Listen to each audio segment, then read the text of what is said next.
Most people, even when encountering something peculiar, keep their eyes on their phones.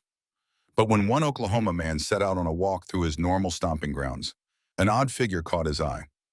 Rather than keep moving, his nosiness prevailed, and his observations wound up making a life-saving impact. Jim Passmore of Broken Arrow, Oklahoma, started his morning in the usual way. He got dressed, leashed his dog, and set out into the crisp spring air. Nothing drove sleep from his body like trotting on woodland trails, breathing in the sweet smells of damp earth. His usual stomping grounds was Hockey Creek, a park frequented by outdoor lovers admiring the plentiful pecan trees. Runners and hikers legged around the quiet banks of the water. There, while waiting for his Yorkies to do their business, Jim spotted something out of the ordinary. A strange mass floated on the surface of the park's waters. Sitting in stark contrast to the normally smooth surface of the creek, it was big, brown, and vaguely animal-like. Squinting to get a better look, he guessed the object was a log, but he wasn't sure. Edging closer to the shore, Jim stepped off the trail onto the muddy grass. If he could just get a closer look, he might be able to satisfy his curiosity. Finally, with a jolt, Jim realized the thing wasn't a thing after all. It was covered in brown hair. It was alive. Feeling lucky to glimpse a wild creature in its natural habitat, Jim was only more intrigued. The unknown animal was moving barely. Could it be gently stirring in its sleep, floating but rattled by a dream? Then his dog began to snarl. The nearer Jim inched to the animal, the more riled up his tiny pups got. Their predatory snarls and growls made it seem like they sensed some looming danger. Nevertheless, he grew concerned by the animal's feeble movements. It looked desperate and stuck. Since the thing was hanging out in a wooded, muddy creek bank, all signs suggested it was a beaver. Then, fresh off the revelation, he noticed something hidden in the brush that hinted toward a more sinister situation. A carrier. The case was large, the kind used to transport pets to the vet, and appeared abandoned. Poking around inside, Jim discovered a large, filthy blanket. What worried him more was that beneath the blanket was a heavy-weighted chain.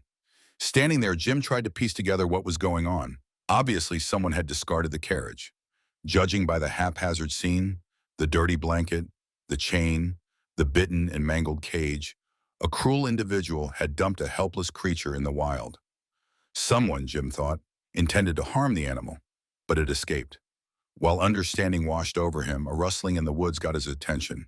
Another beaver crawled out of the undergrowth. Jim took this as a sign. Not fleeing from human contact, the beaver moved into the open. Jim watched mystified as it crossed the ground and moved closer down the creek's edge towards the mystery creature. Seeing as he had pegged the mystery animal as a beaver, Jim took his new beaver's fantastical intervention as a positive omen to trust his gut.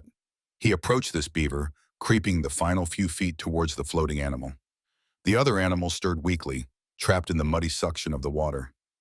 Side by side, Jim knew he'd guessed wrong. The creature was way too big to be a beaver, unless it was a radioactive giant one. All along, the creature in distress had been a big, fluffy dog. Muck and grime concealed a gorgeous collie. Glad he further investigated the mystery creature, Jim stepped into the creek, now determined to save him. Better safe than sorry, Jim called out to some other pedestrians to give him a hand, freeing the dog. They gathered around him, but as Jim had feared, any contact sent the dog into frenzy mode. It bit someone who got too close. With the creature still stuck in the mud, Jim reevaluated their strategy. They needed to be careful. Grabbing onto the scared pooch would only freak it out further. So in order to unstick the cranky thing, they needed a distraction. A solution popped into Jim's noggin. The dog couldn't bite what it couldn't see. Grabbing a dark sweatshirt, he draped it on the suffering dog's head. Cutting out all vision and light worked like a charm. The hairy critter appeared soothed. Now that the blind was subdued, they had to yank it free. It slipped further into the mud, and so would the rescuers if they kept standing in the gloop. They needed a pulley system. Wrangling a makeshift lift composed of dog leashes, they looped the ropes around its belly. Planting their feet, the gang heaved. You'd figure several able-bodied men would pluck the helpless creature out in seconds. But it was as if this guy had been superglued.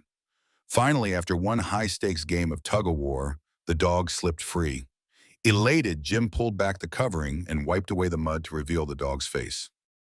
The dog looked thankful, but understandably terrified. There was no telling how long the poor creature wrestled to free itself from the mud after its owner deliberately cast their pet away. All they could confirm was that the handsome doggy appeared perfectly healthy. Jim, a long-established dog lover, was furious. How anyone could abuse an animal, let alone their pet, he never would fathom. He phoned the police, and officers arrived swiftly on the scene. Finally, the scared pet had advocates, and they set to work to keep him safe. Upon further examination, the police began to piece together the sad truth of the dog's tale. Locked in the animal carrier, trying to bite its way out, the sweet creature had been dropped on the street. At some point, the cage had been struck by a car, sending it tumbling into the forest, where it landed in the muddy bank of the creek. By a pure miracle, the dog survived this horror story, mostly unscathed, but surely mentally wounded. If Jim hadn't been guided by the auspicious beaver, who knows if the poor thing would have made it out of the mud. But that magical appearance raised more questions than answers. Was the beaver signaling a fellow animal in danger, or was it pure coincidence? However, no one had time to ponder over the mystery. Officers realized the dog wasn't walking out of the paddock. They had to get the sizable dog they dubbed Teddy, due to his stuffed animal likeness, to the vet for an examination. Teddy was wiped out from his mud struggle. He appeared to be pretty overweight, and that coupled with his possible injuries prevented leading him on a leash. In another twist of fortune, the rescuers found a wheelbarrow not too far away. Wrapped in a blanket, Teddy was carefully placed in the wheelbarrow and pushed out of the paddock. The next call Jim made was to the Oklahoma Alliance for Animals. In a few minutes, they made arrangements to take Teddy under their wings.